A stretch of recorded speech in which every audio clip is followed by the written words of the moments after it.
Hello friends and welcome to the Weekend Catch-Up Club, the coffee morning show brought to you live every Saturday direct to Twitch and available later on demand at youtube.com and podcast services. Today's episode is a special bonus episode. I am joined by my good friend Callum and we are going to be having a deep dive conversation about our love of the Soulsborne games. For me, it is a very new experience, but for him, he has been a years-long fan of From Software games. Enjoy.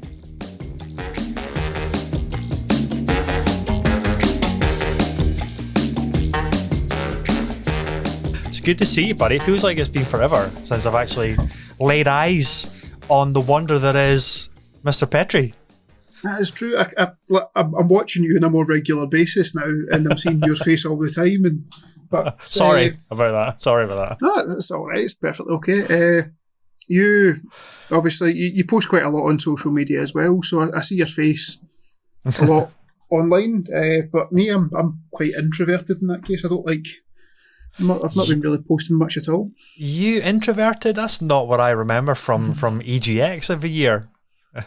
The EGX was a long time. That was a lifetime ago. It feels like it, doesn't it? It feels like it's been it's been like 3 years since we were all at EGX. Must have been last time I was with Kevin, and we didn't stay for the last day. We left. In fact, we only stayed 2 days, and we left on the Saturday morning or something. Yeah, Jesus, man, fucking hell! It's like I'm really looking forward to going back to EGX, especially with all of us. Like we can all go because I think the last time we were there. Can't remember if Scott Watson was with us. I think he missed that time. So it's been like 4 or 5 years since we've all of us have been in attendance at EGX. It's been a while. Last time I remember being there, Drew was with me, and there was I seem to remember more of the Witherspoons than I do of the actual EGX itself. But was that the year of the infamous Chicken Isle? I think it may have been. Yes, that was the Sea of Thieves year, yes. Sea of Thieves. You still play Sea of Thieves? I do. We did a charity fundraiser for it last year. Nice. So we'd set out for like £400 target and we ended up like just shy of 700. Oh, outstanding, buddy. That's excellent. Yeah, but I think Drew swore Sea of Thieves off after that, and so did Martin. And I was still loving it at the end of it. I went back and played it the next day.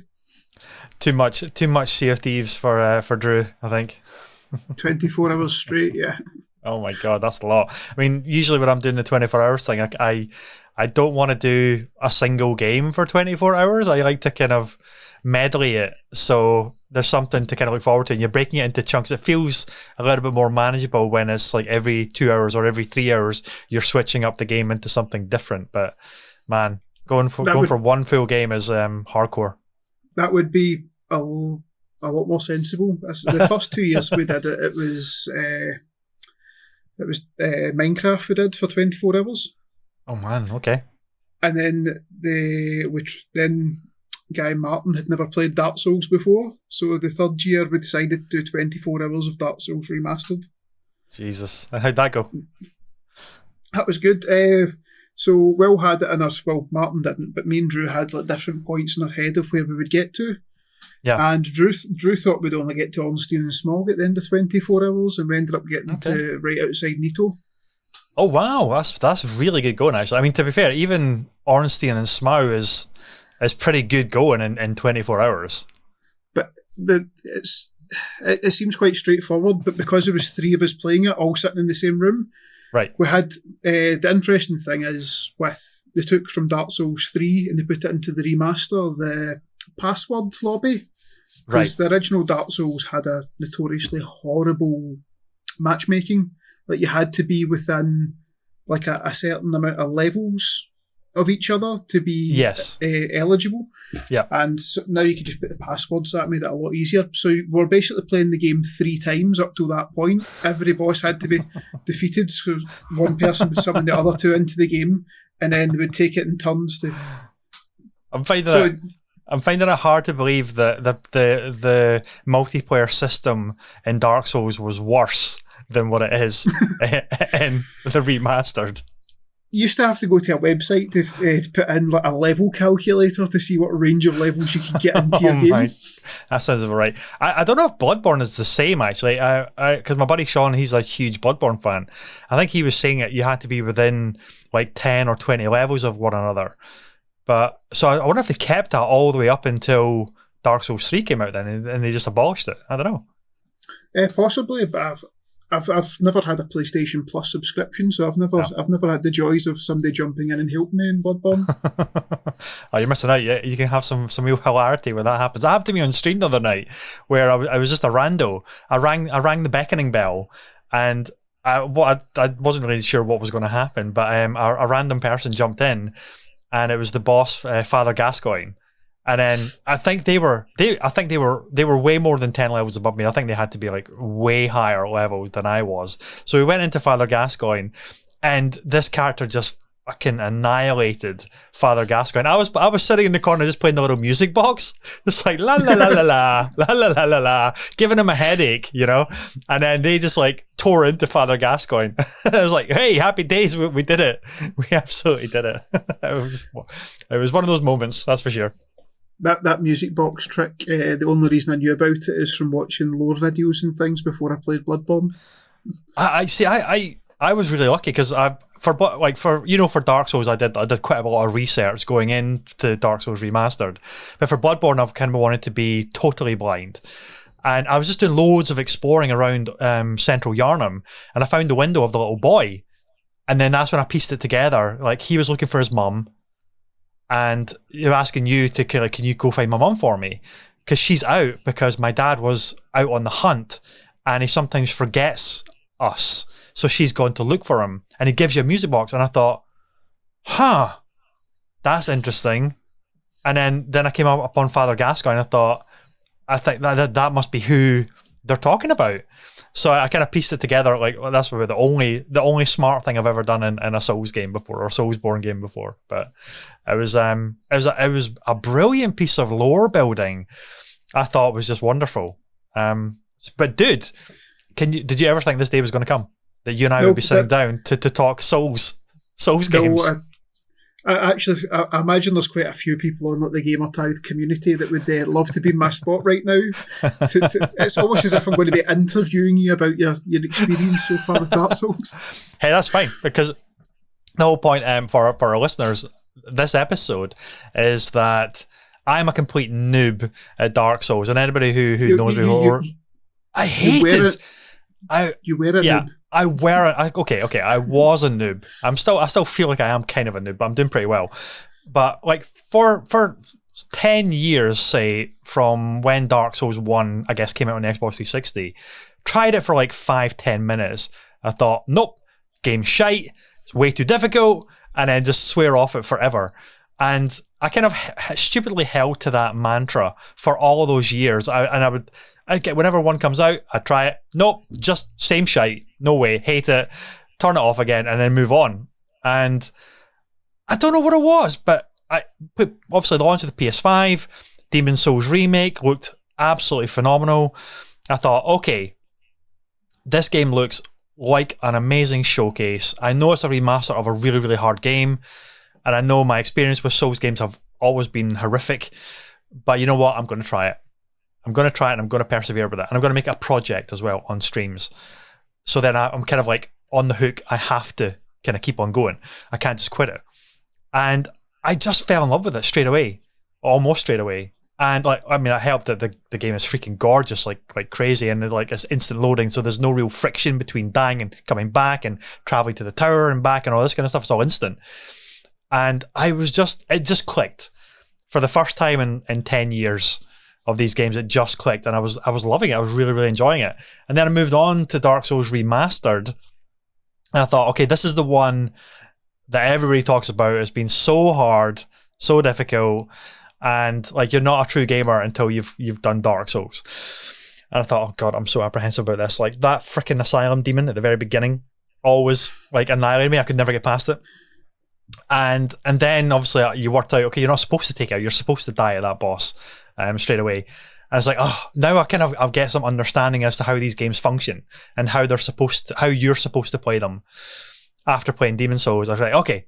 And then I finally got past it, and then, chipping away Firelink Shrine, the other parts of the pathways that you can take, the cemetery going into the catacombs and into the Darkroot Basin and all these other pathways that all connects back. I thought, God damn, this is amazing. And it finally clicked. So when did it click for you? I want to get your thoughts on when you first became a fan and when you realized that, like, because clearly you're way smarter than me to recognize that this game was a masterpiece way back, like many years ago. So, must have been, I was still at college at the time, so we're talking about somewhere between 2011 and 2014. I can't remember exactly when, but I was listening to things like GameSpot UK podcast, and they would always start off every week talking about what games they'd been playing, and Dark Souls had been mentioned, like the follow-up to Demon Souls, which was not even released in Europe originally, or wasn't released in North America. I just remember GameSpot gave it Game of the Year, and it hadn't even been released in the region that GameSpot had produced publication. They tracked down a bootleg copy somewhere. They were saying stuff like, like you can die in the tutorial, and I'm like, that doesn't sound fun. And then Dark Souls came out, and one of my friends had played it, and he was like, it's a brilliant game. So I kind of went off his recommendation, and I started playing it, and I was like, well, this can be quite tricky. But the more you play it, the iteration of each time you're playing with a view to improve how you did last time. And then he got to the Taurus demon on top of the the walkway, sort of like the kind of the terraced kind of bit on the castle, yeah. And he couldn't do it, so he just swore the game off as crap and never wanted to play it again. Sounds familiar, yeah. So in my head I was like, right, I need to get past that. And the more I played it, the more I loved it. And it wasn't until after my first full playthrough that I discovered the likes of Vati Vidya, because I came to, it must have been a year or two after it had been released. So these YouTube channels about the lore and the deep dives into the game had started coming out. So then I watched some of these videos, and I went back and I watched like the opening cutscene, which to this day I still love, where you just see the grey landscapes, the tall trees, the dragons, and then it's the battle between the lords and the dragons, and it gives you like a brief history, but now armed with this other person's perspective of the game, it's gave me like a focus, and I understand like the backstory to everything now a bit more. Like, there's nothing to say that what I've listened to is actually the story at all, but it's so much about interpretation, and then it also brings on like a discussion about how you interpret something to how somebody else interprets something. Yeah. And it's caused discussion. It's caused, so you can discuss your own theories on the lore. It can discuss your own play styles. What's the best armor setup for the game? What's your weapon of choice? What's the best stat to put into on your first playthrough? What's the best starting class? Everything about this game is a discussion. Yeah. And it's not arguments, it's a discussion, because everybody's opinion is valid, because there's no one way to complete the game. Yeah, yeah. So what was your first playthrough then? What was your class and your kind of your I guess your play style that you were putting points into the different kind of like the main stats that you were focusing on? So if you can remember, it was a long time ago. Yeah, so it was back on the 360, and that was 2 generations ago. Oh my goodness, making us feel really old now. Yeah, so I started off as the Wanderer. Right. And because he had the scimitar, and it's a very kind of dex-focused build, I then started to I wasn't sure whether to put into spells or pyromancy or miracles, but I ended up going for miracles. And so I made a very dex miracle build, and to be honest, that habit has been extremely hard to shake through every game, because that's what I just seem to lean to now. The miracles, I didn't see you use any miracles whatsoever in your playthrough. I didn't. I went pyromancy build first off, because I heard that pyromancy is just a really good like beginner build to start with if you're a complete novice or unsure about these games. And it was one of those weird, I guess, playthroughs where I took that on board, and I only really used pyromancy against the Asylum Demon at the very beginning, and I used it on the Taurus Demon at the first real proper boss.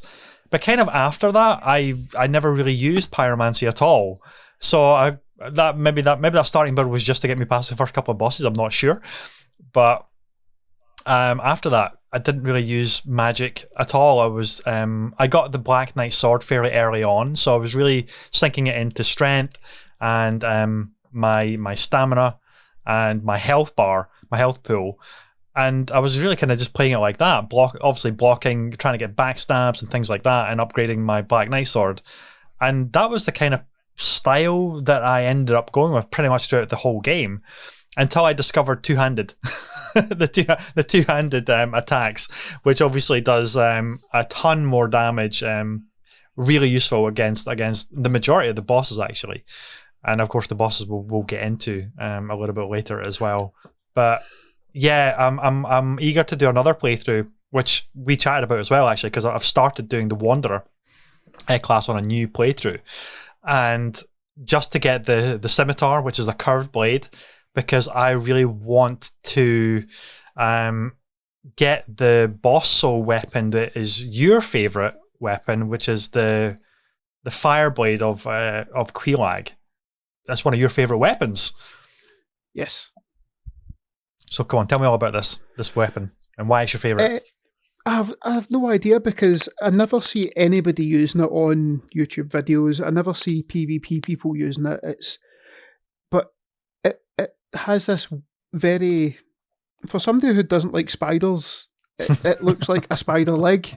Okay. But it's got some round about the handle. There's almost a kind of a lace like material, as if it's like a remnant of a dress or something, and it once again just builds in the whole lore of the character of Quelaag and her sisters and the Daughters of Chaos, and it does fire damage from the get-go. But the interesting thing is that the weapon scales not only with dexterity but with humanity.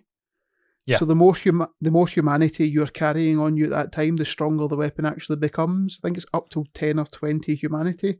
Oh, and wow. And it's a bit risky starting to run about with 20 humanity, because if you die, that's a lot of farming to get that much humanity back. Yeah.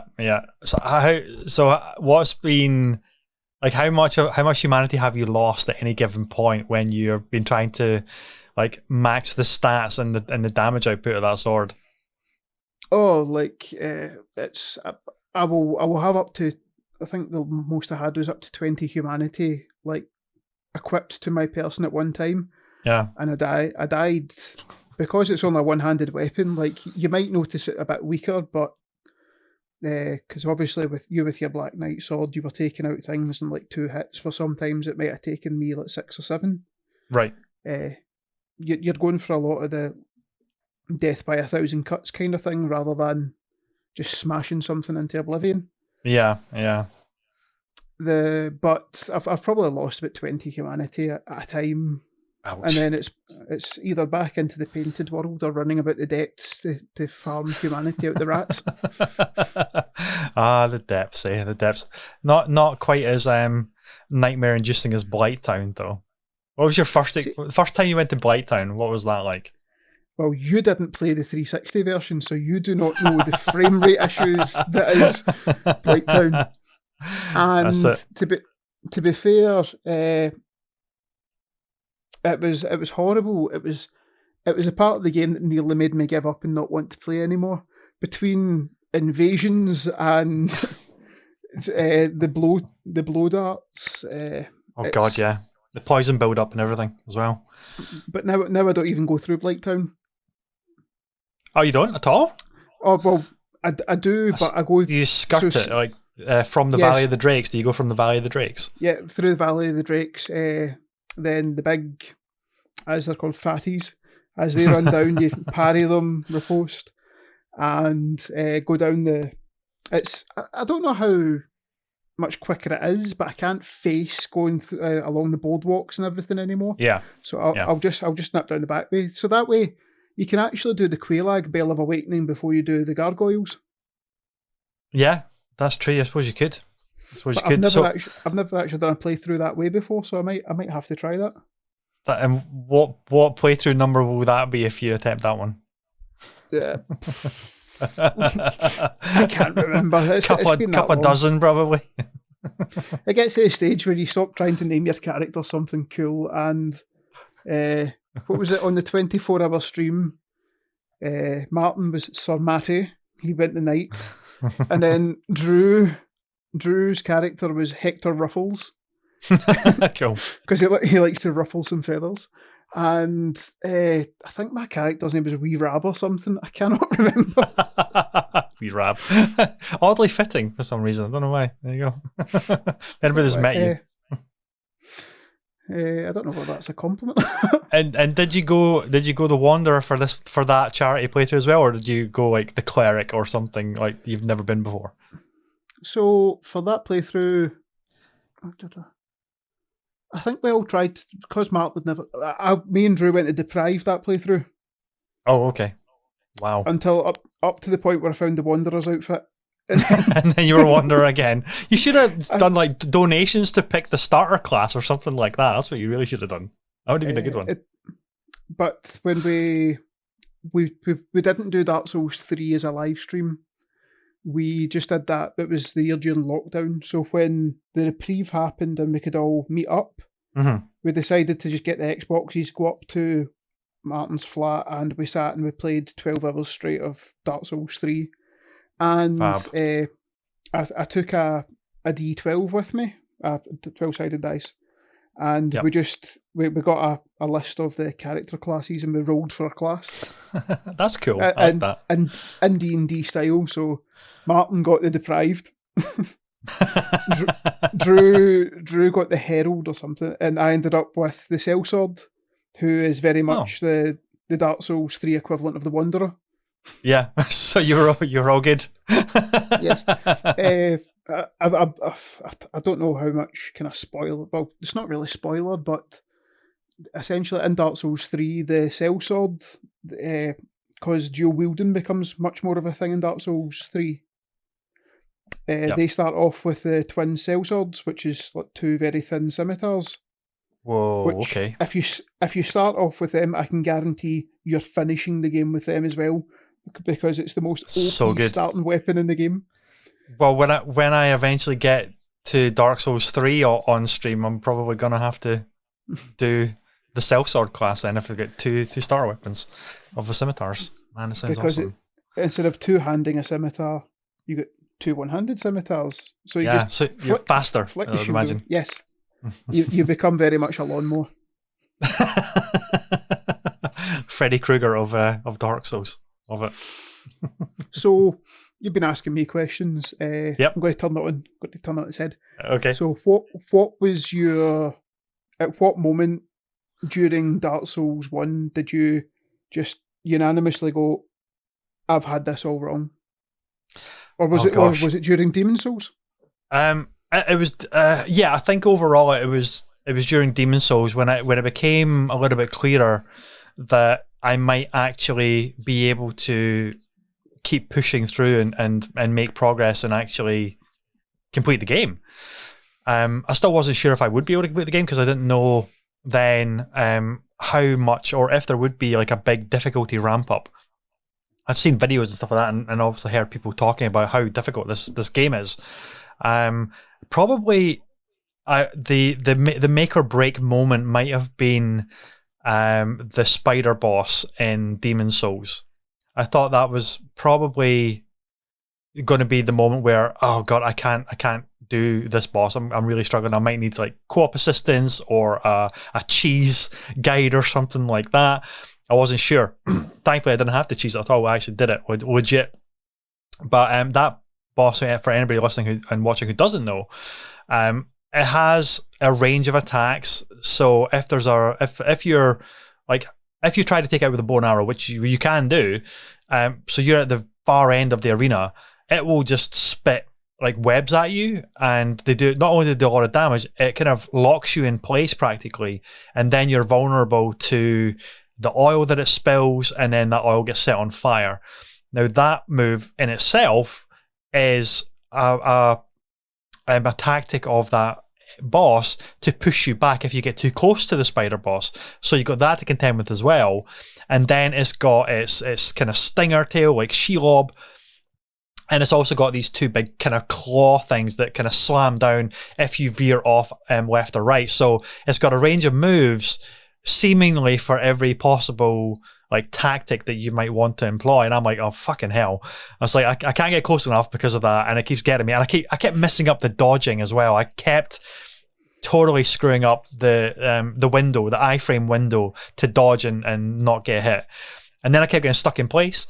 And I thought, oh my God, I'm dying like 10 times, a dozen times like on this wall here. But I didn't give up. And that was the thing. That was the big thing. Is like, normally, had I maybe not been on stream or a different mentality a few years ago, I would have just probably quit the game then. It's like, okay, come on, I've died like a dozen times. I'm not having fun. I'm done.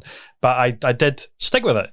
And then I realized that if I had my shield up, because at the time my shield had a 100% damage kind of defense stat. So I wasn't taking any damage with the sticky stuff that it lobs at you, the webbing. And I wasn't getting really locked in place when I shielded it. So I just basically kind of brute forced it of shield up, take the hit there, which was doing a tiny little bit of damage. And then because I was the royalty class, I had a catalyst, so I was like, I'm just going to spam magic at this motherfucker. Just spam it. And I was getting it, and I was chipping away, and that tactic seemed to work. It may not be the most impressive, like skill-based kill, but you know what? It was a tactic that worked, and I felt damn awesome about it. And then from that point on, I thought, okay, I can pretty much do any boss now. I can ultimately overcome the boss, the challenge, whatever this game is going to throw at me.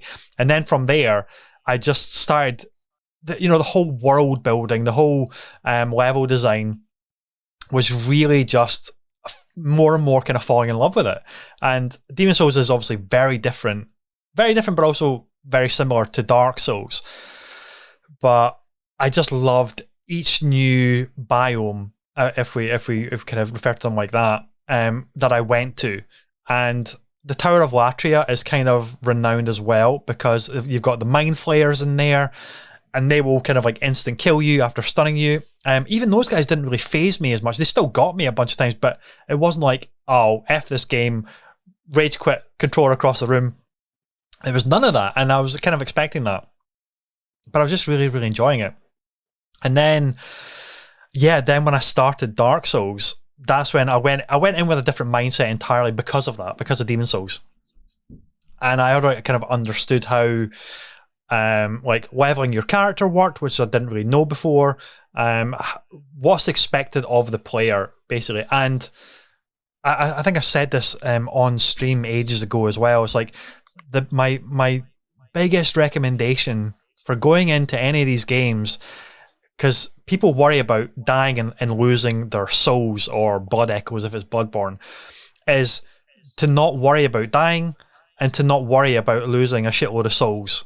And once you kind of make peace with those, like nothing else is bothersome. Yeah, it's tough. You're going to get slammed and you're going to be wrestling with the camera more than the actual enemies. But it's just so much fun. And it's like a stress has been released for saying, oh my God, I'm carrying 15,000 souls. If I die now, I'm going to lose them all. Oh my God. Like, that's more traumatic than just dying. And once that, because the souls will always be there. You'll get them back very, very quickly.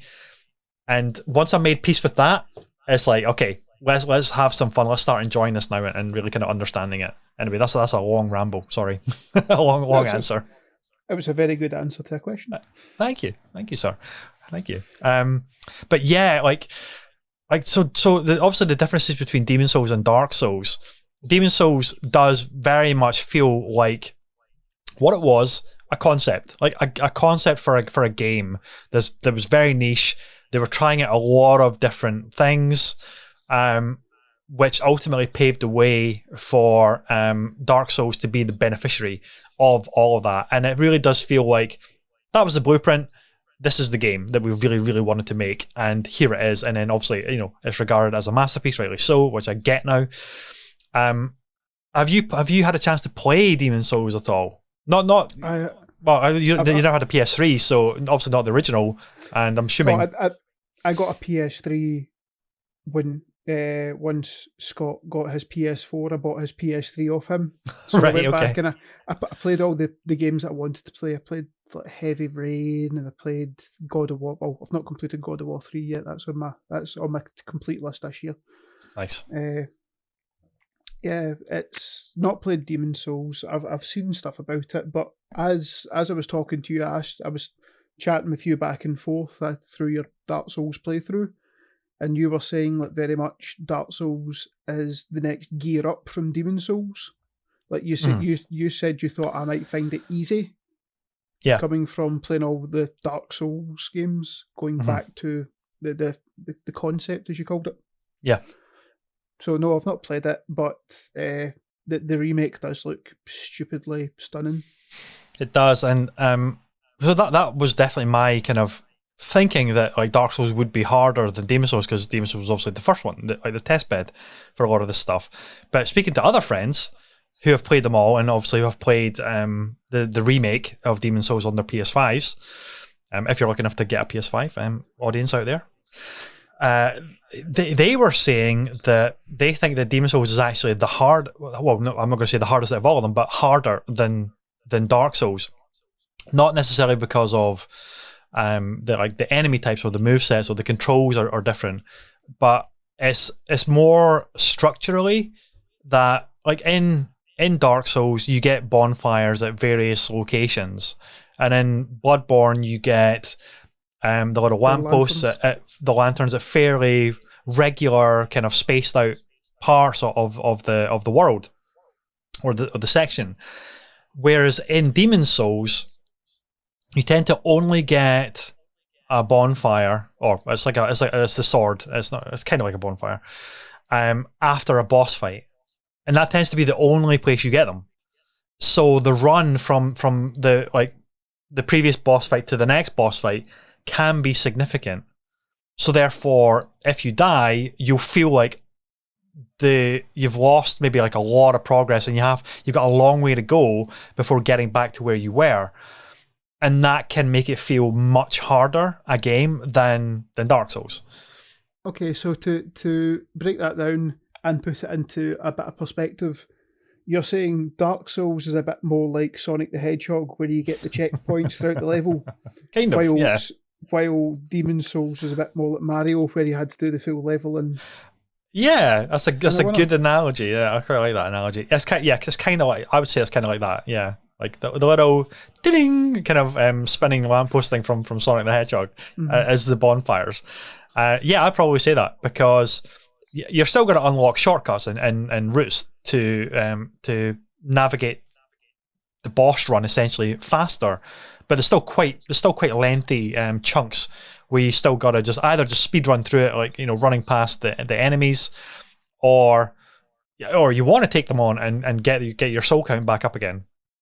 I think that also if possible, see at this moment, what I'm explaining, if you can get a little video of the moment from your YouTube up just now, it's the moment in your face when you're in the undead parish and you get in that elevator for the first time and it brings you back down to Firelink Shrine.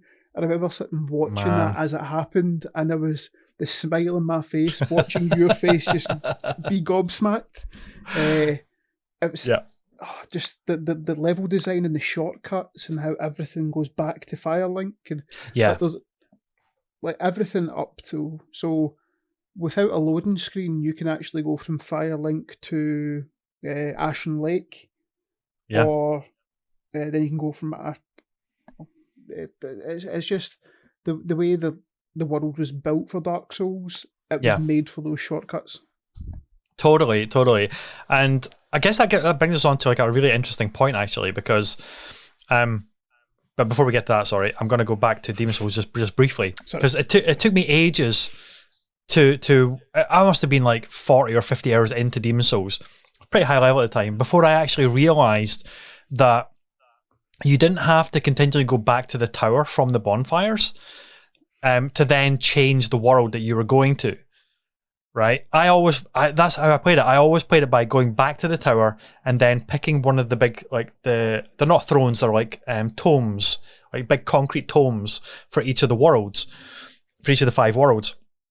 And then you would go run up to that tome, and then you would, warp essentially to there. Again, there's no loading between here, so the friction point is not bad at all. It's like maybe a second between going from the world to the tower, and another second from the tower to wherever you want to go. I was so far into the game before I realized I can actually just, like, from the bonfire, I can just use the bumpers to tab along to the other worlds and then navigate there instantly without having to go back to the tower. I was like, what a fucking idiot. Like, what an idiot. I didn't even realize that. You're telling me that now that it took you the majority of the game. There might be people to this day that still don't know that. Yeah, maybe I've given them a little pro tip. They didn't realize that. But speaking of so Dark Souls now, remember I was talking to you when I think I first started, and I was not quite fully bitching about it, but complaining a little bit about I don't have, like, they've obviously limited the Estus flasks to 5 or 10 you can get, like, from Firelink immediately, but they've capped it, and it's like they're just deliberately screwing with the player. Whereas in Demon Souls, you can carry like 50 of the herbs, and you could stack them, and you could have different strength of herbs. So you could carry like 150 herbs to heal yourself, and you carry loads, and then you could stockpile them as well in your trunk. Whereas it just felt like they're deliberately just screwing the player here by, like, for no real reason other than just they want to make it difficult, and you can only carry 10. And then way later into the game, I realized, oh my god, you can actually get an item that will, like, super kindle each bonfire up to a possible 20 Estus flask. I thought, man, that's amazing. That's amazing that we can do that now. And then that is, yeah. Oh, sorry. So that's one of the ways that they control a game that doesn't have a difficulty setting. 100%. By limiting how frivolous you are by using your Estus flasks, or how it almost dictates how you're going to approach some parts of the game.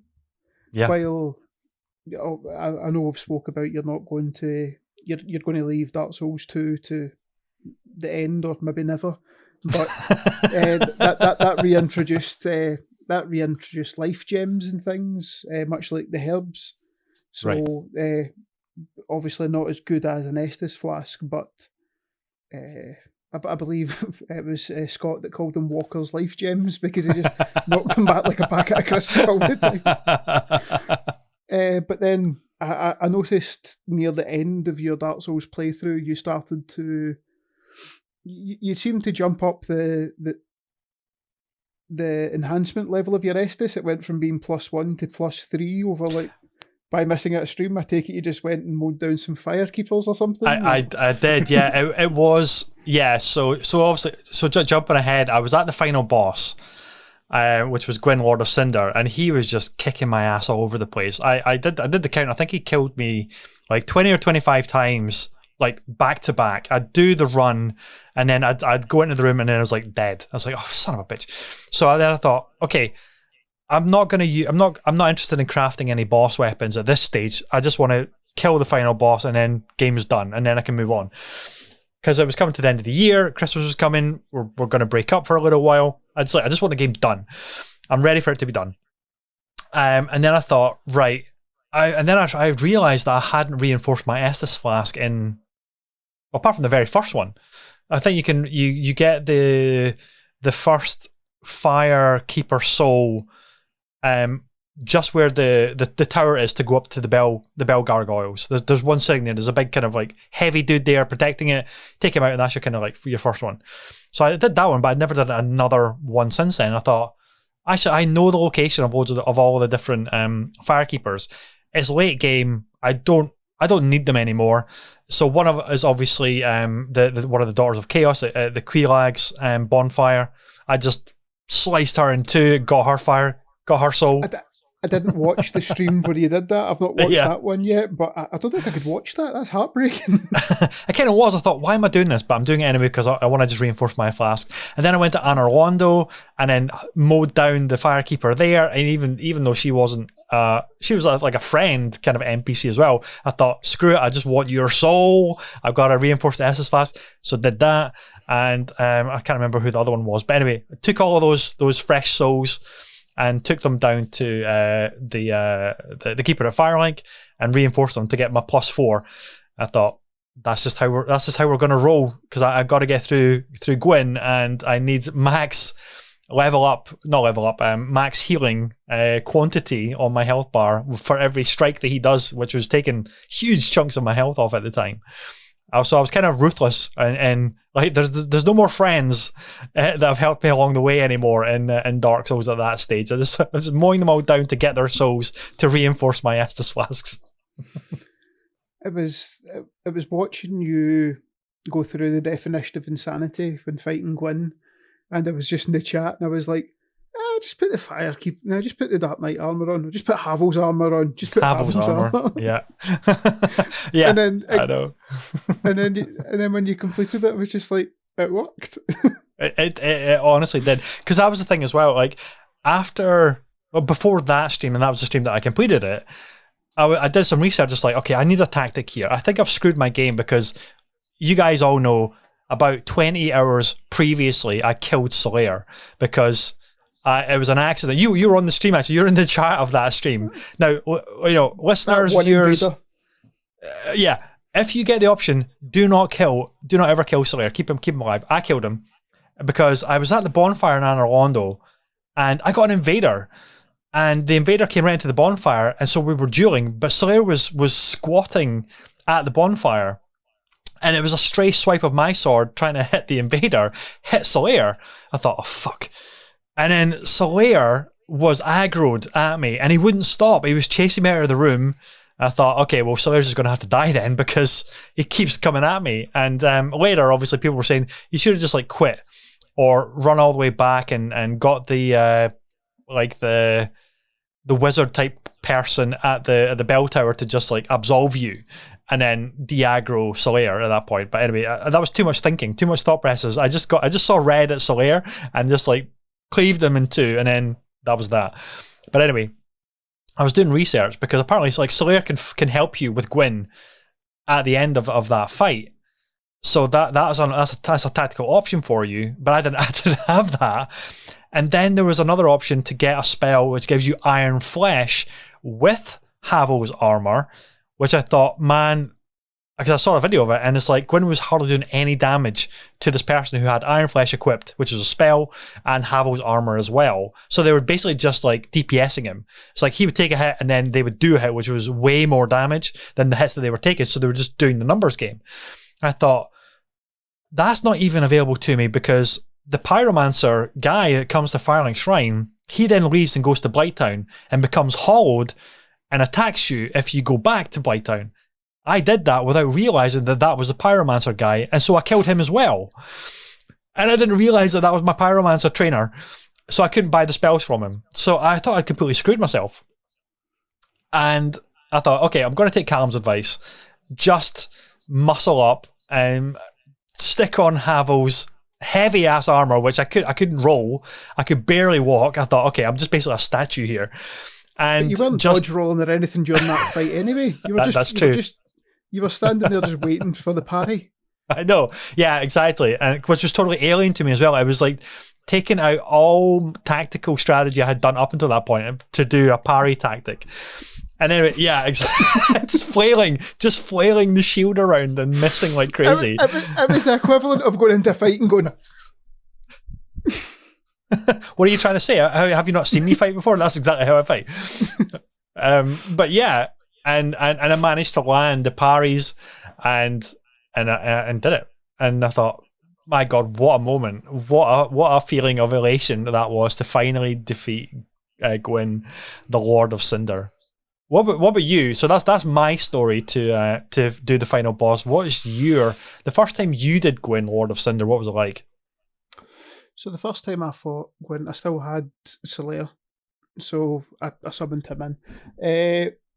On a side note, do you know that the kind of fan theory and stuff behind Solaire when Dark Souls 1 came out? No.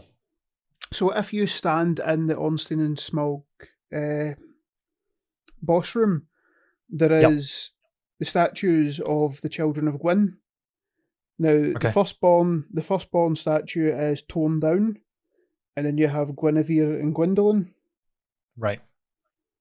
And how Solaire always set out to find his own son. They always thought that was him. He was the firstborn of Gwyn. He was searching for to take the mantle of the Lord of Sunlight. Okay. So the fan theory going about was that Solaire was the missing child of Gwyn, who went out to find his own path and his own journey. Wow, so cool. So I've got books to read on the whole lore of all of the Dark Souls series.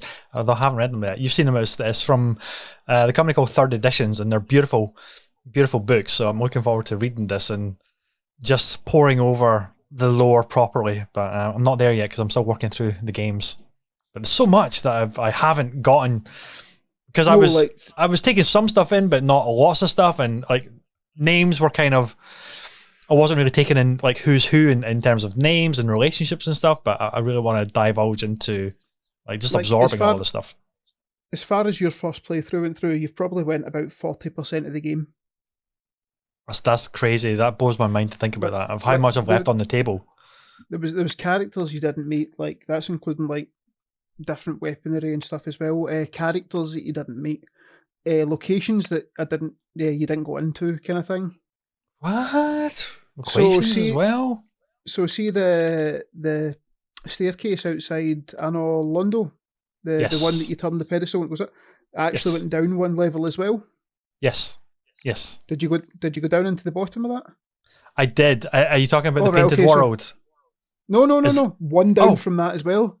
Okay, wow. No, I haven't done that then. If it goes down again, okay, I haven't done that. Right, so how about just I jump on a party chat with you one time when you're playing darts? That's it, yeah. Well, I mean, we're going to have to do like a co-op run or something. Can you do that? Co-op and stuff is, I know it's possible, but do you get kicked after a certain part of the game? After you beat the boss. After you beat that specific, so you can only be summoned in up to the boss. And once the boss is defeated, you can't summon anybody back in for that section of the game anymore. You're now solo. But then anything between after that boss to the next boss, you can summon in again. Right. Okay. Okay. Yeah. So we got to do that. If it came to like the very bottom of Blighttown, you can summon somebody up to Quelaag. Yeah. But then once Quelaag, you can't summon people into Blighttown anymore. At all. Oh man. Unless you have to go to the Great Hollow in Ash Lake, I think then you'd be able to put your summon sign down there. Basically, your summon sign becomes greyed out. Oh, okay. Oh no, not your summon sign. Sorry. In areas of the game where you can't summon at all, it becomes greyed out.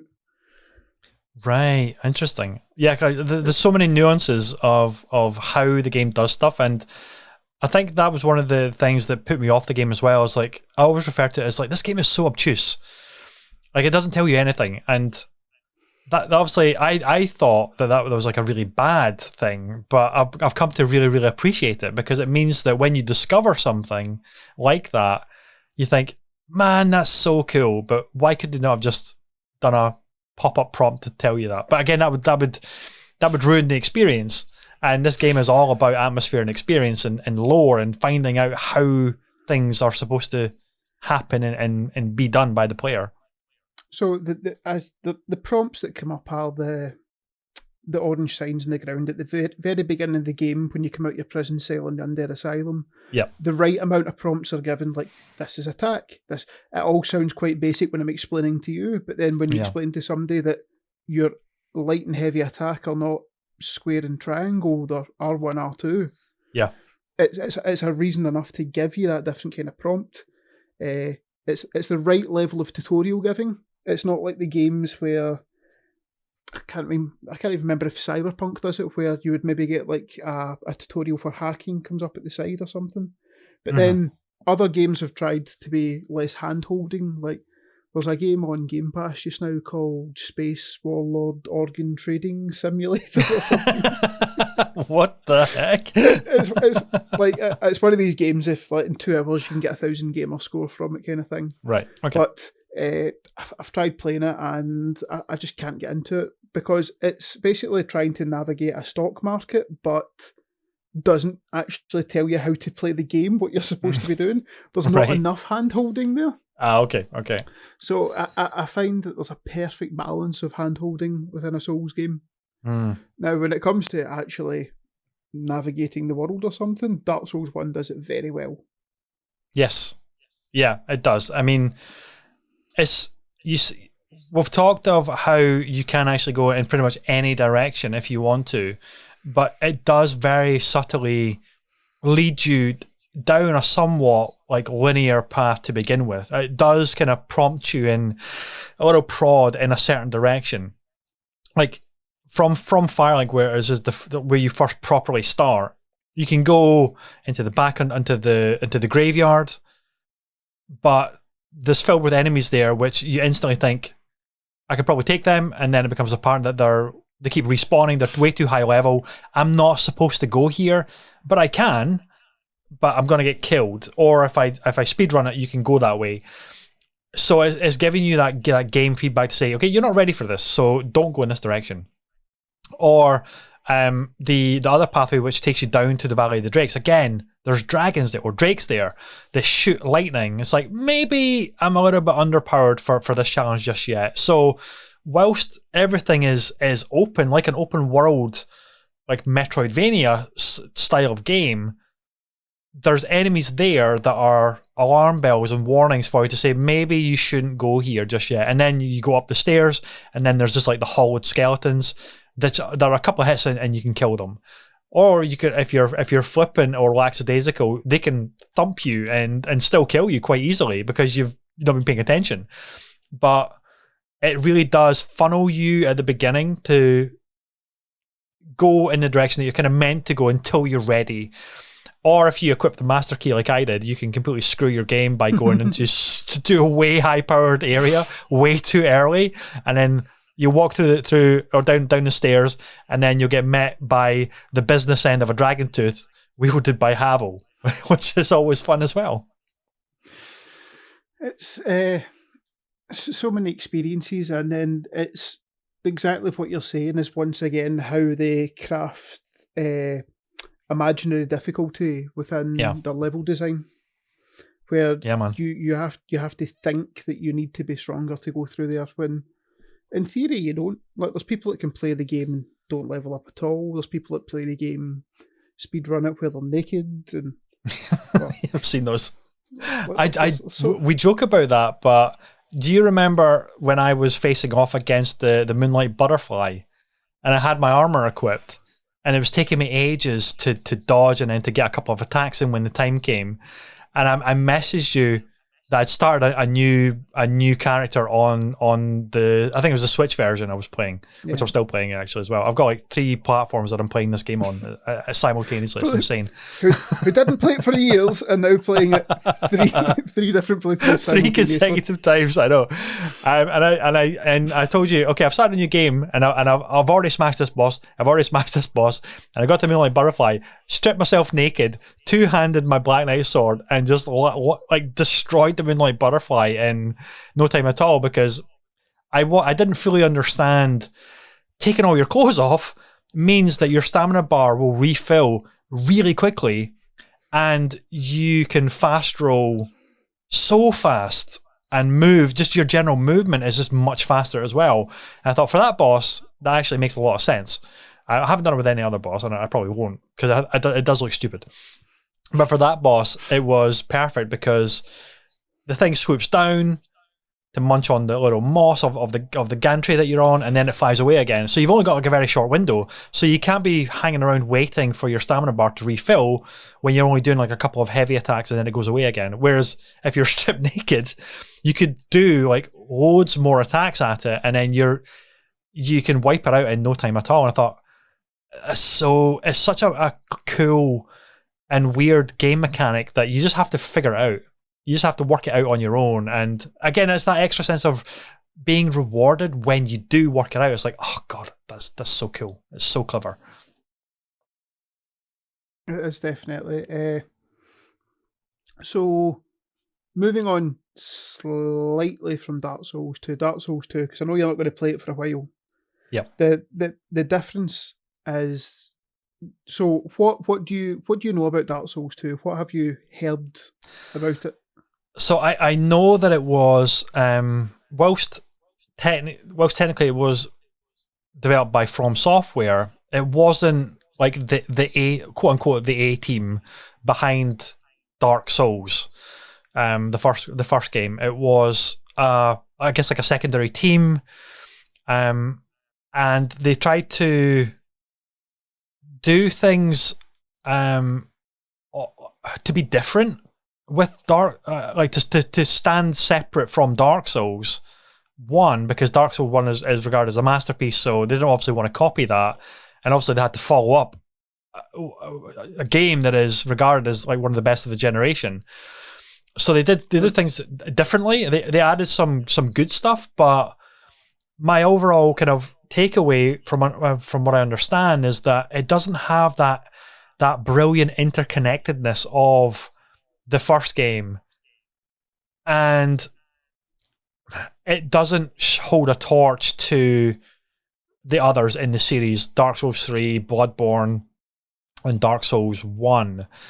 But I have heard that if you take it just as an action RPG, it's still really good. But as a Dark Souls game, it's the worst, ultimately.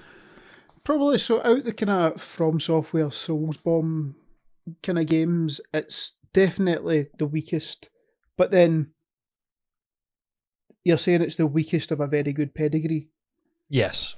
So very, very much.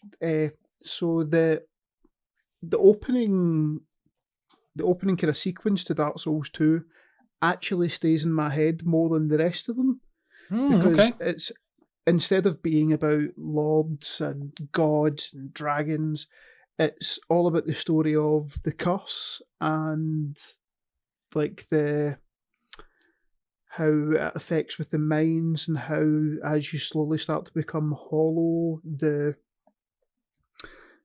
history of the past seems to be forgotten, and it shows this weird moment of standing.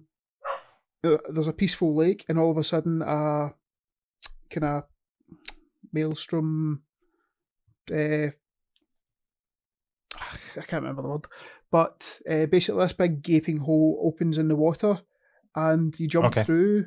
And originally the game was supposed to have some kind of time dilation and merging of timelines storyline to it.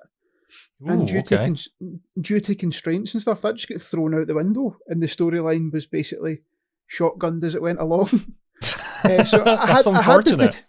It had the potential to be something absolutely phenomenal and be as groundbreaking as the first. Right. But it was a case of maybe time constraints, or it was trying to rush another game out to cash in. So because Bloodborne was still a few years off, Dark Souls 3 was still a few years off. Yeah. But there's a lot of kind of areas in the second game that stand out in my head.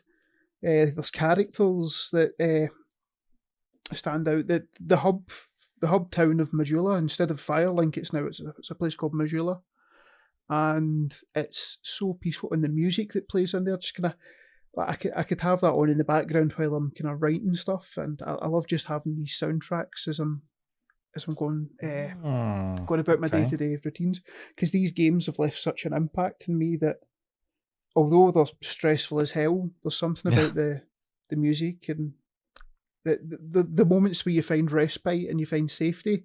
Yeah. Those like even Firelink Shrine, although it's very harrowing, it's still kind of, if I need to calm down, I'll sometimes put that on in the background, and it invokes some kind of a safety net for me in real life. Yeah, it definitely has those like serene moments in amongst all of the horror and high stress of the big red letters that say "You died" as big as possible as well, which is hilarious. I showed you that I had the Dark Souls board game, didn't I? I think you did. It was a while ago. I forgot that you had it actually. Yeah. So when you open the box for the first time, there is a sheet of paper on top of everything that just says "You died." So fitting. It's brilliant. Oh man. So you mentioned very briefly there about what Dark Souls means to you. Can you elaborate on like the impact and what it really does mean to you? The whole kind of Soulsborne genre has definitely made me rethink how much narrative ties in with gameplay. And so before, I would say that some of my favourite action adventure games were like Zelda games. Now don't get me wrong, Zelda Majora's Mask is still a fantastic kind of loop system, but the combat's never really went through any iterations. Breath of the Wild is still kind of swing the weapon, block the shield, but then it's you would have to swap over to like use your bow and arrow. While Dark Souls, it's basically taken that same formula and ramped it up, and it's made a more intense combat experience. While still having a similar kind of level traversal as other games, but then not hand feeding you narrative and sitting there and just skipping that big stupid owl outside in the first time you go into the Hyrule field. It's there's the story is delivered in almost a tasting menu style, where everything you're getting something little and often, but it's never enough to oversaturate. Yeah. Like if you want it, you can seek it out and get little chunks of the lore and the story. Whereas if you're not necessarily interested in that, you just want to wander around this incredible medieval fantasy world and enjoy the combat. And if that's as deep as you want to go, then that's totally fine. And so it does kind of cater to how much you want to get from it. But it's almost just the spin of the Japanese interpretation of a Western fantasy RPG.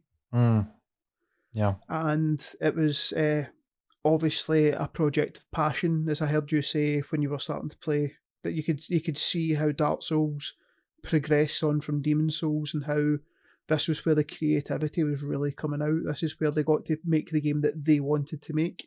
Yeah, 100%. It means a lot to me. Like, it's a game that I will probably never get bored of playing, and I'm thrilled and just so excited to see.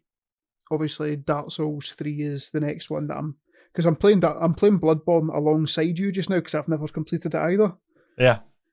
But when it comes to Dark Souls 3, I can sit back again and just either watch you live or go back and just message you as I'm watching the video on demand, and you'll be like, oh, just leave me alone. No, you need. This is what needs to happen. I would never say that to you.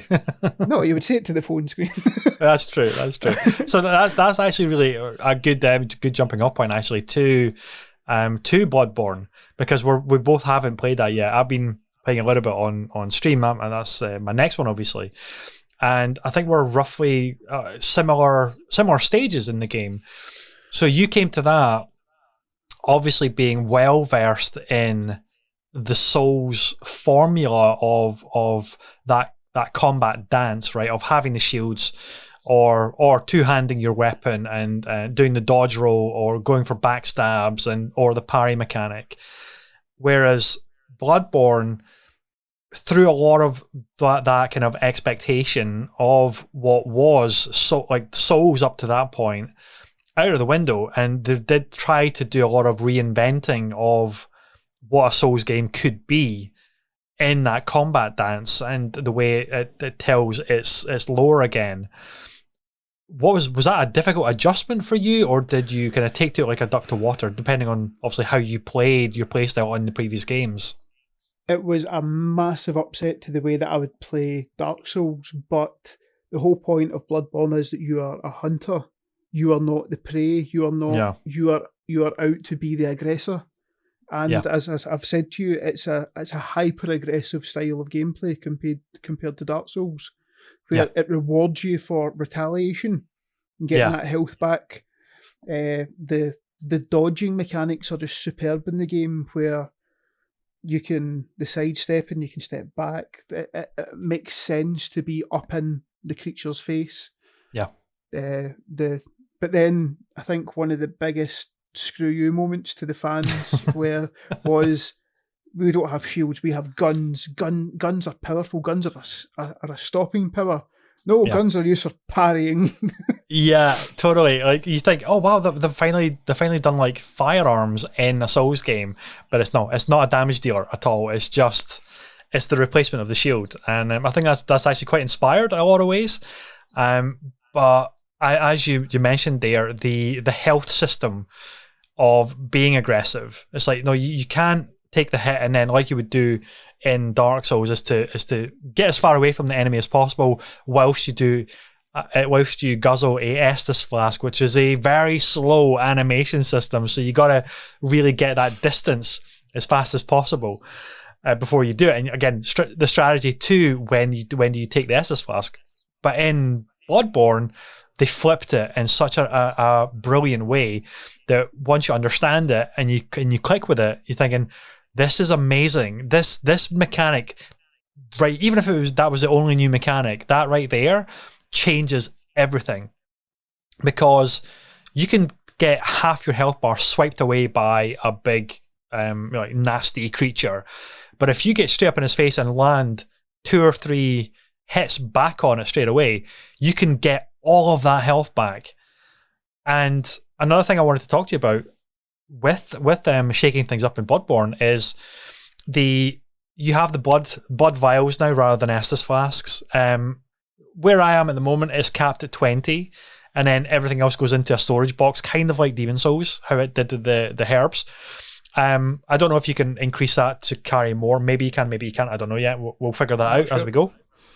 But it's a bank that's pulled. It doesn't regenerate at a bonfire like it does in Dark Souls with your Estus flasks. So how did you feel about that?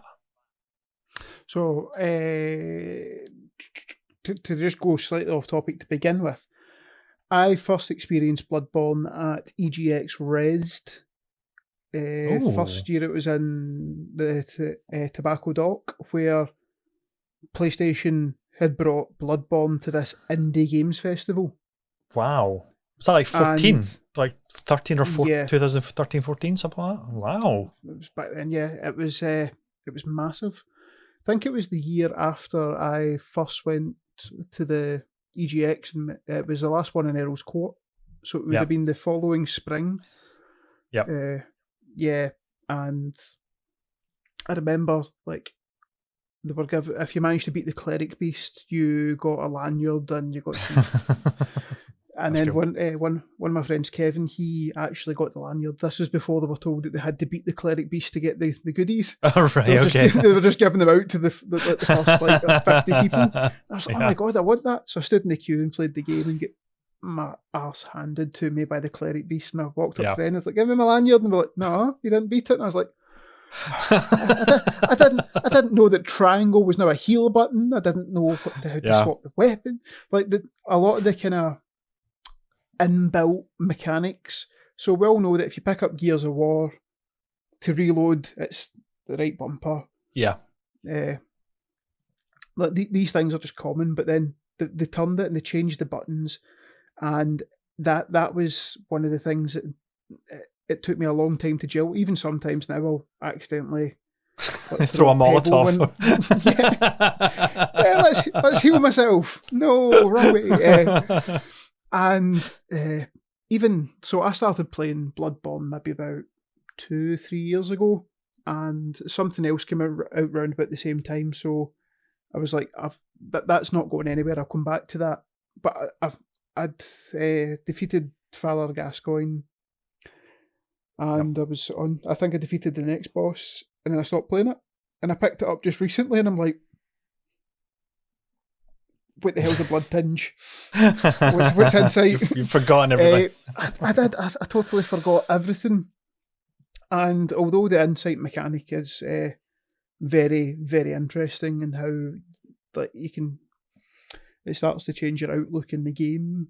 But then I didn't realise Insight was also a currency. Yeah. Yeah, so like the whole experience, I've had to relearn how to play like Bloodborne. It's then going back and playing something like Dark Souls 3, which was returning to the formula, very much feels like going in and putting your feet in the slippers. Like, it feels comfortable, it feels familiar. Right. I have a question, obviously, about Dark Souls 3 as well, because I haven't played that yet. I need to get to it. So does that feel like an evolution of Dark Souls and Bloodborne together, or does it feel like just an evolution of just Dark Souls? It's definitely a combination of the two together. Now, while they've maybe not taken things like, I imagine things like trick weapons and that were definitely unique to Bloodborne. Yeah. But some of the things like weapon arts and things have made it the way in. So like L2 or left trigger will activate a special attack rather than do a secondary shield motion. The Dark Souls 3 is, I might upset some people with this, but I definitely feel that Dark Souls 3 is the pinnacle of where the Bloodborne souls meet. It's definitely, the combat's much quicker paced compared to some of those animations you were talking about being quite slow have been sped up in specific ways. The hitboxes are so tight in Dark Souls 3. Right. Like as I've spoke about, like the content creator like Vati Vidya before with you, and when Dark Souls 3 came out, he was doing like his first playthrough, and he was talking about the very first part of the game, and the very first boss that he came up against, he was like, "Look, I'm not even going to talk, just watch this." And he's playing like a bandit against this big thing, and he's parrying the first boss, and I'm like, "What? You can parry it? Like, this thing's huge!" But then it showed you a moment where like an arrow was fired, and it was as his character was like reaching round to grab like an arrow, like it goes past where his arm was. Whoa! And it was no longer a collision because his arm was out the way. Right. But that's how tight the collision detection becomes. Okay. So it was definitely a lot tighter, and although it definitely doesn't have that interconnected Dark Souls 1 feel, but nothing feels like Dark Souls 1. Right. Like that to try and copy that same mechanic again. So where you have the one kind of narrow path, and then once you get to the Lord Vessel, it spreads out into 4 paths. Okay. Dark Souls 2 does the opposite. It starts off with 4 different directions and bottlenecks into like a final bit at the end. Right. Okay. And then Dark Souls 3 is kind of like, I suppose it is a little bit like that again. So it starts off where you don't have to kill like the big Lord Souls in a particular order. Okay.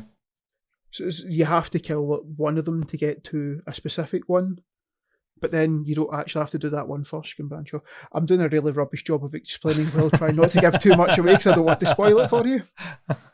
No, I'm really excited to when I get to Dark Souls 3 as well, because like the footage that I've seen of it just looks like they doubled down on a lot of the systems that all the fans loved, and I hear that it's the best bosses out of their games as well. Certainly in the Souls series, I don't know how it compares to bosses necessarily in Bloodborne, but I'm trying to think, because obviously I haven't played Dark Souls 2, and we're on this topic now, so we may as well talk about the bosses overall. Did Dark Souls 2 introduce the multi-phase bosses, or was that first introduced in Bloodborne, then Dark Souls 3?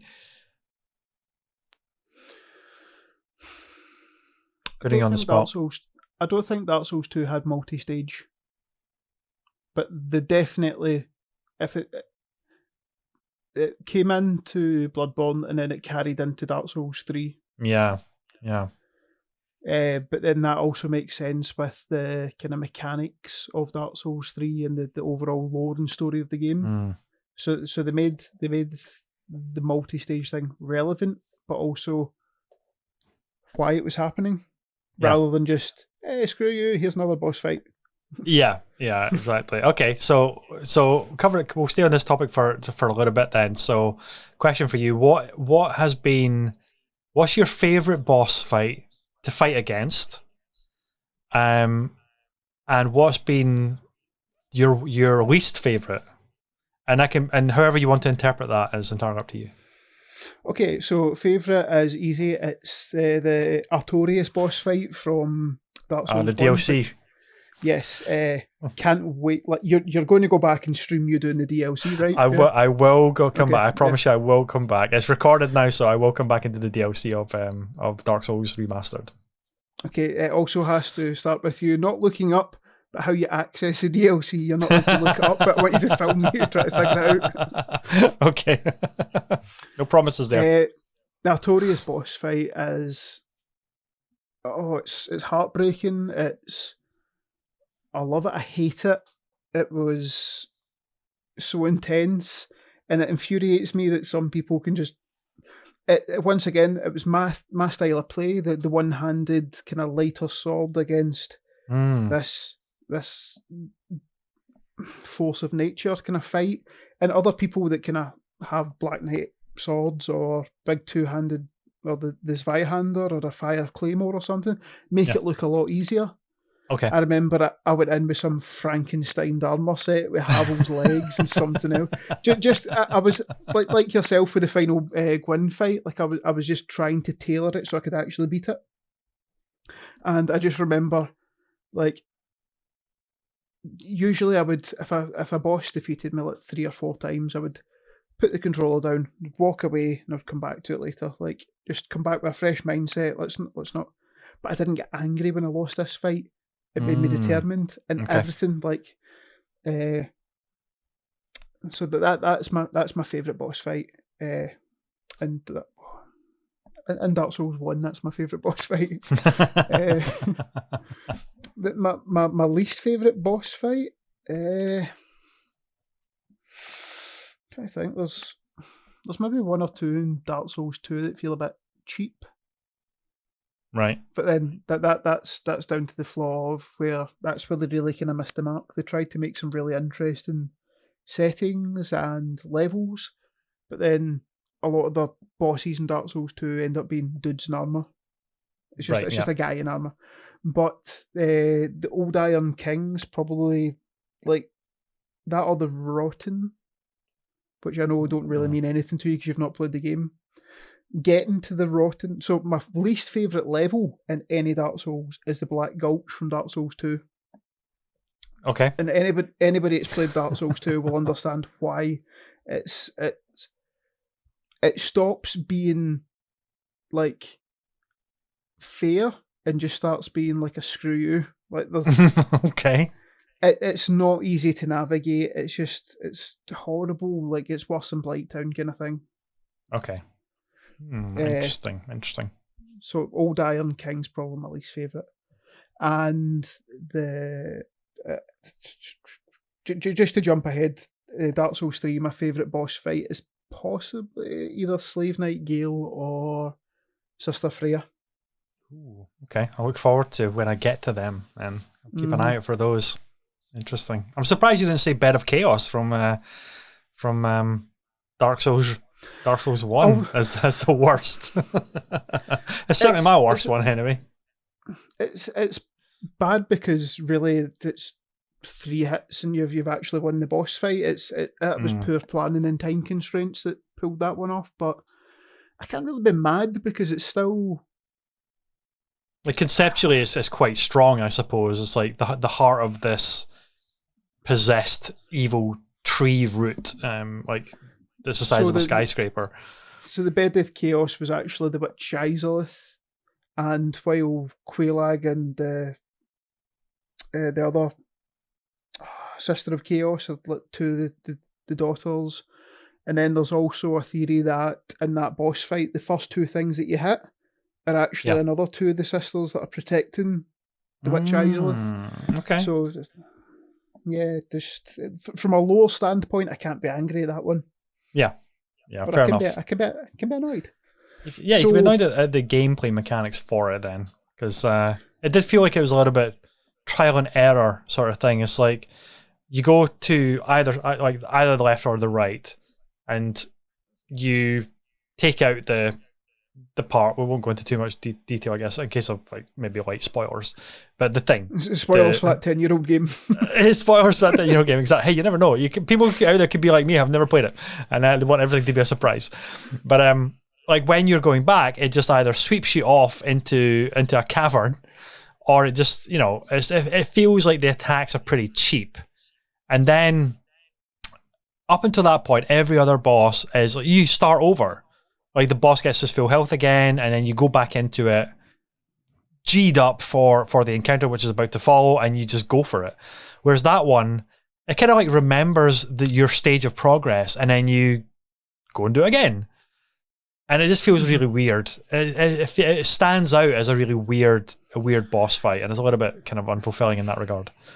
It definitely feels like they rushed the whole kind of second half. Once you get the Lord Vessel, the game kind of seems a bit rushed, but the whole Lost Izalith and that Bed of Chaos fight definitely shows where the pinch come in.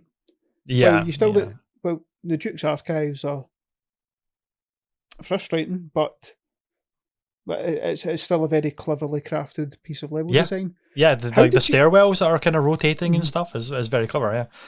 And just slightly off topic, so I'm curious. I haven't watched this stream yet, but how did you cope with the invisible bridge? Oh yeah. I was like invisible bridge. What's he talking about? I was like, and then it hits me.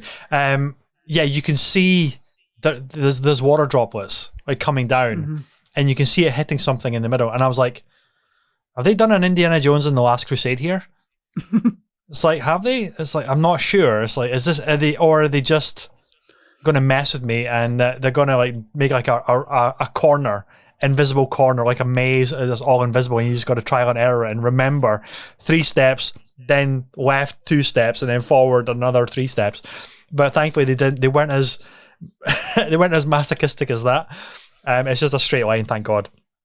But yeah, it's like there's like water condensation or something dropping in the level, that section of the level, and you can see it hitting something solid, but it's invisible. So it's like, oh, okay, there's like an invisible wedge there. So it took a while to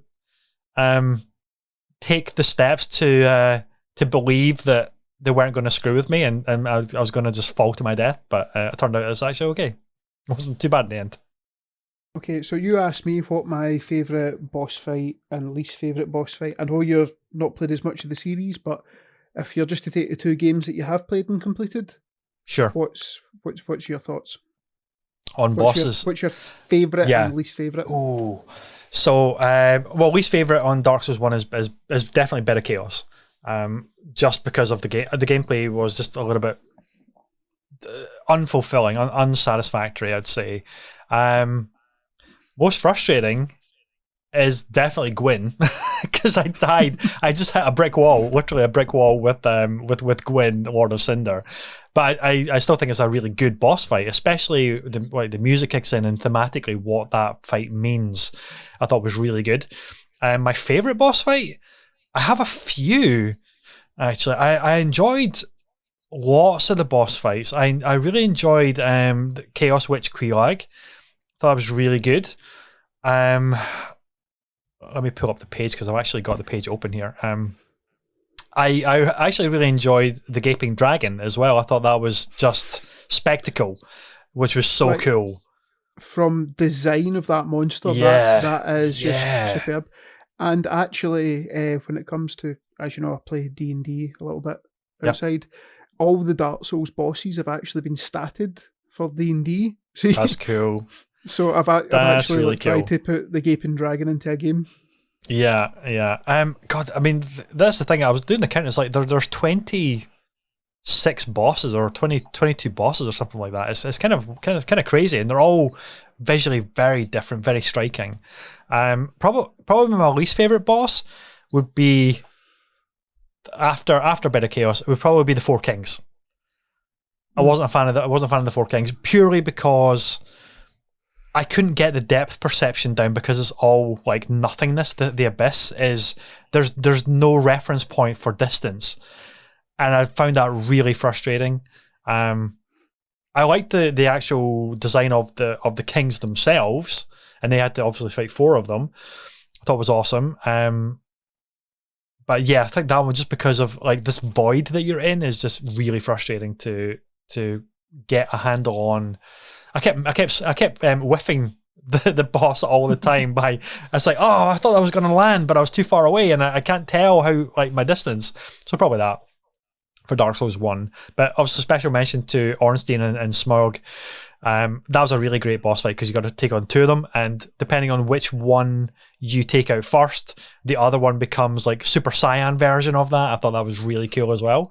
Very difficult boss fight, but it was a lot of fun. And Demon Souls, probably my favorite one there was, I would say, the Firelurker was probably my favorite boss fight there. Just because of how fast and intense that boss is always in your face. But then I really like the Man-Eater demon as well, which again, there's 2 of them. That's really cool. Least favorite one from Demon Souls. Man, Demon Souls is interesting because I don't think there's a bad boss as such. The first boss is probably the most, upon reflection, is probably the most the weakest, I would say. But it's kind of the tutorial boss, so I understand why it is. It's just this kind of big blob with phalanx shields and spears, and so you have to learn. It's like, okay, now I need to use fire against this thing and do that. But probably that's maybe the weakest one. But they're all so good. They're all usually incredibly well designed and well thought out, apart from a couple of blips here and there. And I've only completed a couple in Bloodborne, so we'll do once we've both finished Bloodborne, we'll do a deep dive purely on Bloodborne, I think, and give the overall. And then we'll come back and we'll do Sekiro after that. I don't know if I can face Sekiro. I really don't. It looks a little bit intense for me, like with the crazy parrying mechanics and rhythm and everything and timing. I thought maybe not. Well, more importantly, Elden Ring will be out by that point, so we'll just do that instead. There we go. So yeah, okay, let's wrap up then with your hype levels for Elden Ring, since you are a big fan of the entire series. So when I first heard George R.R. Martin was involved, I think I was just a bit jaded, and I was like, is it actually ever going to happen? He's still writing the prologue, man. He's still writing. Yeah, that's all he's done. But for a while, it really fell off my radar. Like I knew I still knew it was in the background, but we hadn't heard much about it. And now that I'm seeing more and more about it, I'm trying not to let myself get too. It can't be as good as what people are saying it is. Something's got to be wrong with it. So yeah, that's me managing my expectations. Like, go in with low expectations and everything will be a surprise. But I was I'm probably sitting about a 7 out of 10 for expectation. Okay. So say there's still a couple of things on my radar. I'm still a year down the line. I'm still in love with Cyberpunk 2077, so I'm trying not to take focus off that because I want to try and get that out of the way before Elden Ring comes out. Yeah. Well, I was fortunate enough. I was fortunate enough to play the network test of Elden Ring. How did that happen? You weren't really a Souls fan at that point. How did you manage to wing a network test for it? Just applied, man. I just applied, and I was lucky enough to get one. I also had a friend that gave me a code, so there's that. That's really the only reason I got it. Really, that was the real reason. And I got it because at that point I'd been playing a bunch of Demon Souls, but I hadn't played any Dark Souls at that point. Well, on Bloodborne. But I was still super interested in it because it is, it's going open world. And like, what does that mean for a From Software game, which is so tightly crafted? And so interconnected. So they And went all Dark Souls of the Wild with it, yeah. I mean, you could easily say that it's like Witcher Dark Souls kind of thing, you know.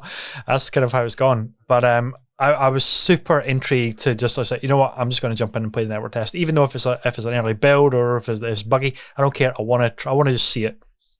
And I don't know if I should talk about this because I want to. You're tempering your expectations, so you can't really hear me talk about it because I might elevate your expectations too high. Whatever you say, though, will be filtered through, and I'll take what I want to hear out of it. Fair enough. Well, I instantly really enjoyed it. I thought it was brilliant, and I cannot wait for that game to come out in only like 3 or 4 weeks or something, or like next month it is. Sorry, end of February.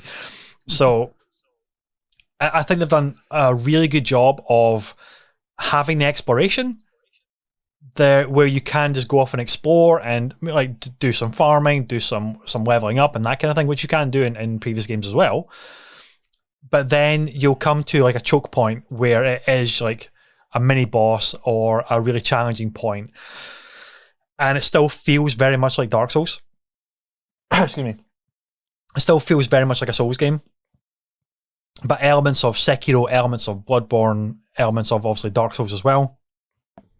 But still something new and different. It's easy enough to kind of dismiss it as, oh, this is just Dark Souls 4, but it is different enough, and it does really feel like the culmination of all of the previous games are now kind of put together into this.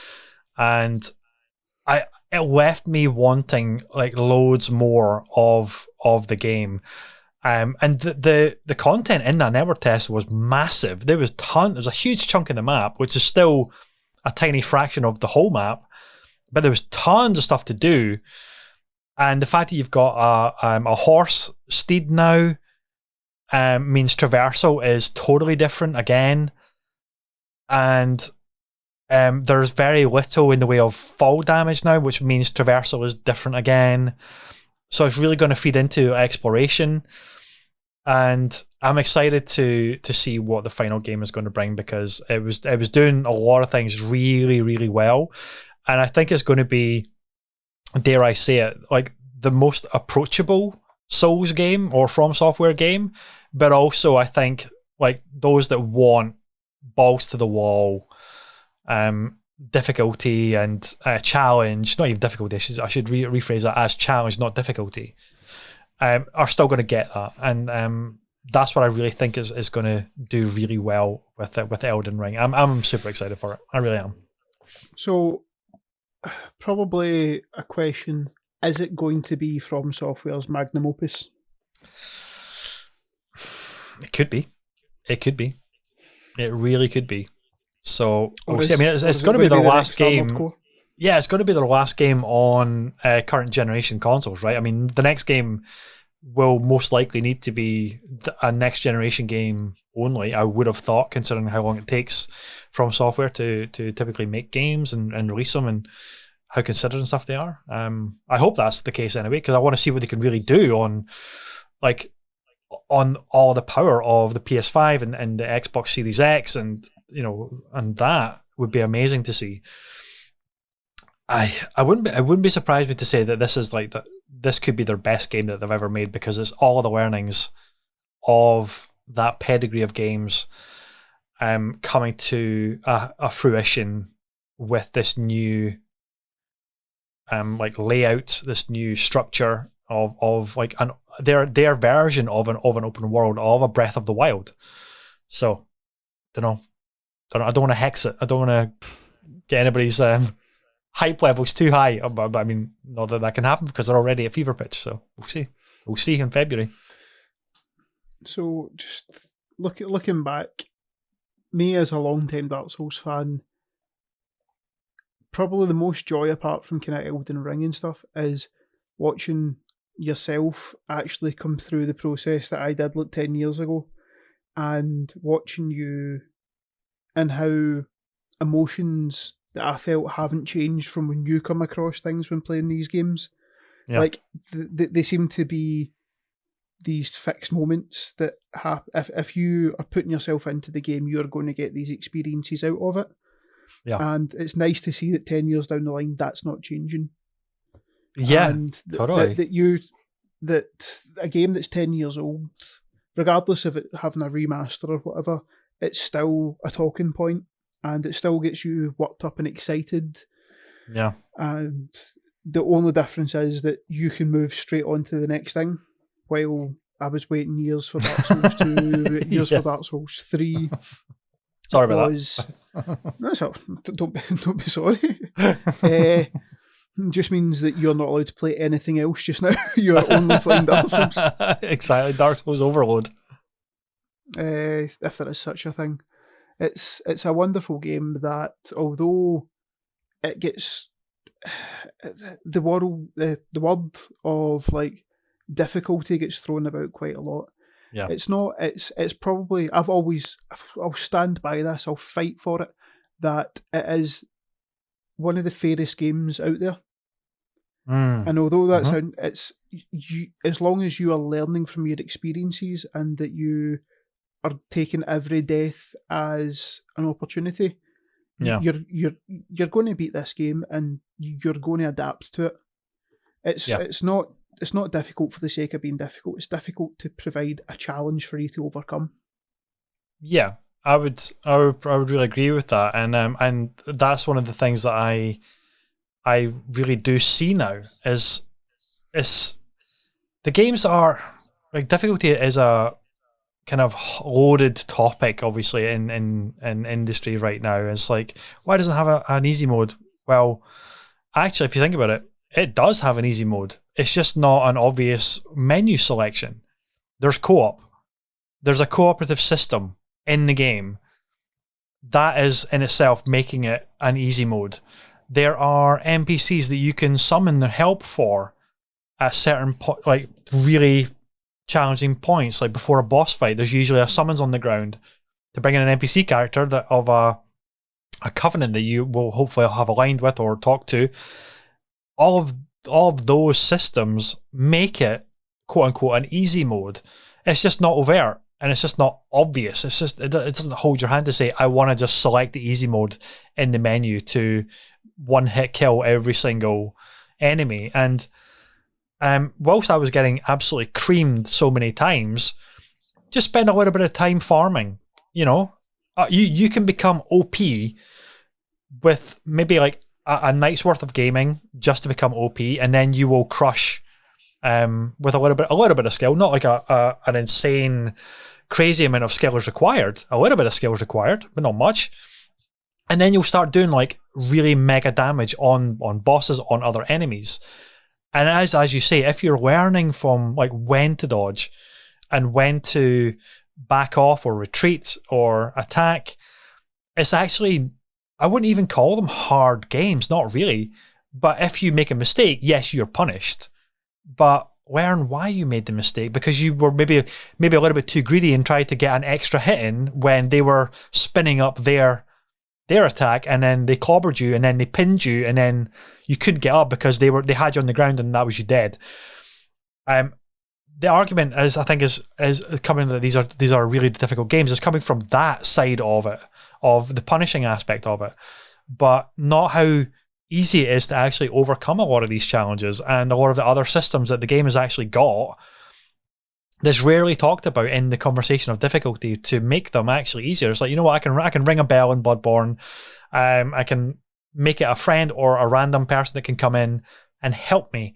And that person could be like really high level, which means they're basically doing all the work and you're just in the corner cowering, and then they'll take out the boss for you. And it's like, you know what, that is an easy mode mechanic, but it's done in such a way that it makes sense for the lore of the game. And I got to respect From Software for really sticking to their guns and making these systems integrated into the lore rather than just a menu selection option to make it easy. And I think, you know, this is going back my mentality of 10 years when the game first came out, of rejecting all of this because it doesn't have difficulty options, right? But now that I am understanding it and I'm kind of really embracing it, I love that they've done that now. I really love it. And whereas I'm so thankful that even at times I was one of the people shouting, "Oh God, I just wish I had an easy mode, or a normal mode if its default was hard, right?" And now I'm just like, this is so good. I'm so thankful that they weren't swayed or weren't pressured to change their vision in any way. They did what they wanted to do, and all the systems are there if you look for them. You just have to put a bit of effort into it, and you can overcome any of these games. Well, maybe not Sekiro. I'm not gonna vouch for Sekiro. I think that might be way beyond my ability. But what is your thoughts on that?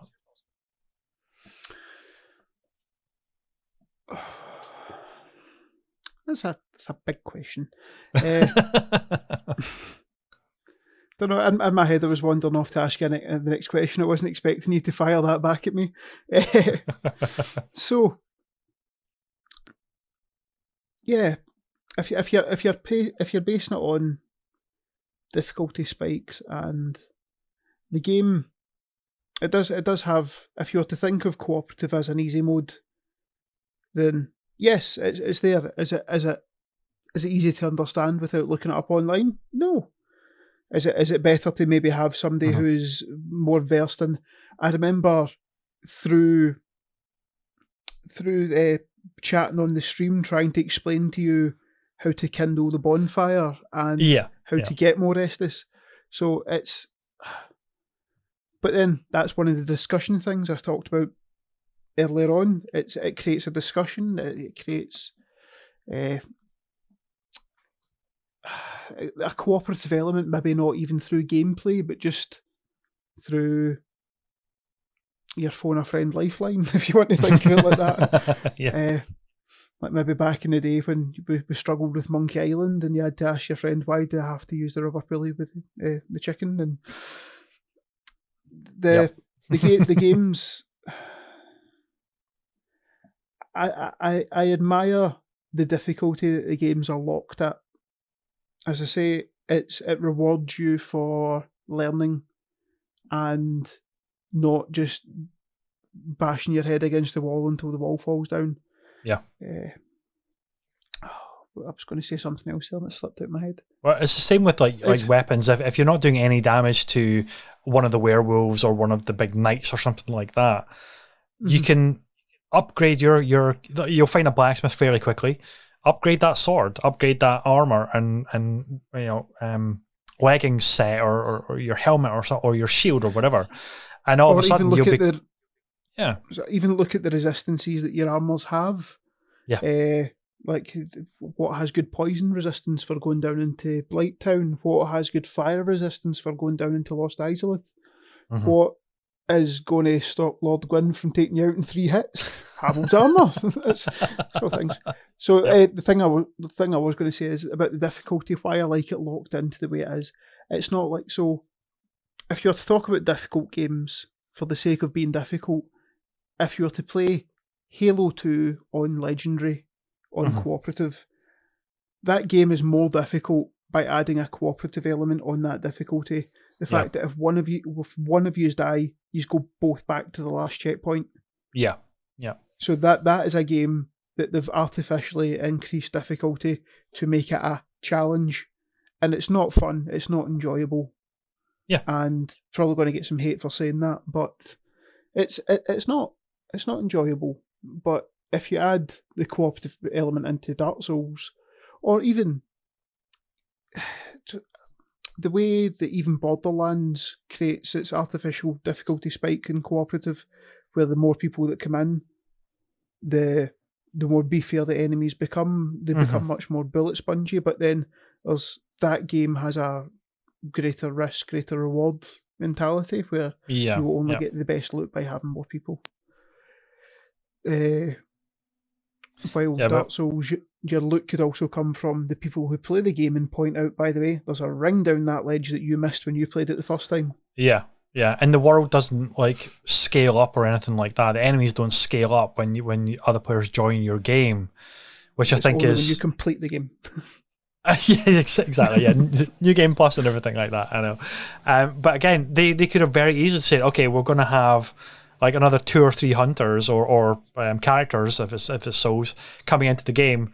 We have to make the enemies 2 to 3 times more powerful and more health pools and things like that. But they didn't do that. It's like they're aware. It's like, okay, if you want to summon somebody, you can, and then you can both overcome this challenge together. And that's such a really cool and interesting mechanic, which you don't really see talked about very much in the discussion of difficulty. It's a little bit of a shame that it isn't addressed. I think it's always looked at as a game that you have to play on your own, and you have to overcome every single boss, every single enemy, like on your own, and therefore this game's way too hard. Give me an easy mode. But look, you've got this really cool kind of lore background as to like why you're putting lettering on the ground. It looks like Elvish from Lord of the Rings, and somebody can see that in their game, and then they can answer that call and then come into your game. And there are times when I definitely wish that the co-op system was way more straightforward, like drop in, drop out sort of thing. I do certainly wish for that a lot of the times. But at the same, like, it was just easier to get like your co-op friends together. But at the same time, I can kind of respect the challenge of it. Maybe it would then be too easy, too convenient to just like send you a game request and then you instantly come into my game without any like pomp and circumstance and fanfare, like to do like essentially a ceremony to bring you into the game.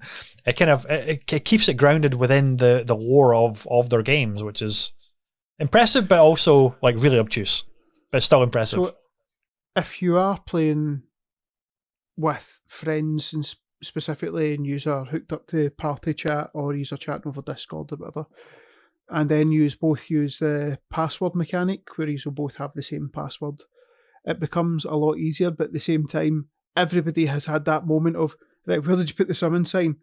Oh, it's say it's in Arno Londo's. It's just in the other room across the hall, where just in front of that Silver Knight. So why did you put it in front of a Silver Knight if you're trying to help me defeat the Silver Knight? There's always that misunderstanding. While before, if you didn't have the password system in the 360 version, you would have to do that, but hope that you are both within the level requirements as well.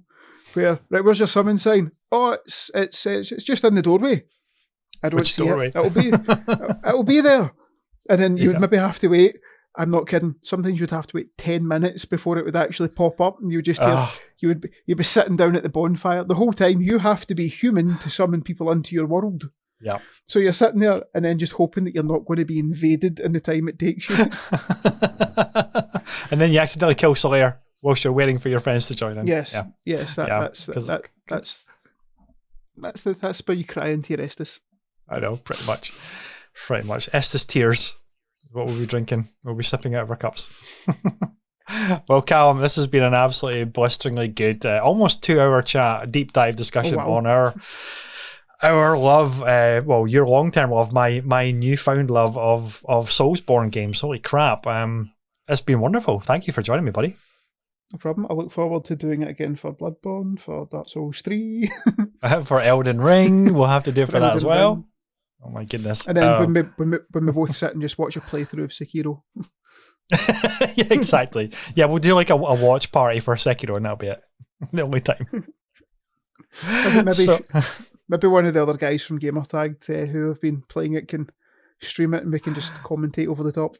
That could be an idea. That could be a good plan. So, ladies and gentlemen, friends, listeners, viewers, thank you so much for, if you're still awake, if you're still there, thank you very much for giving us your time for this absolutely brilliant chat with my friend Callum on Dark Souls and Bloodborne. If you enjoyed this podcast, do remember to give it a like, a follow, subscribe to the channel, and of course, drop a comment if you're watching this over on the YouTube channel about your favourite moment in the Soulsborne pantheon of games.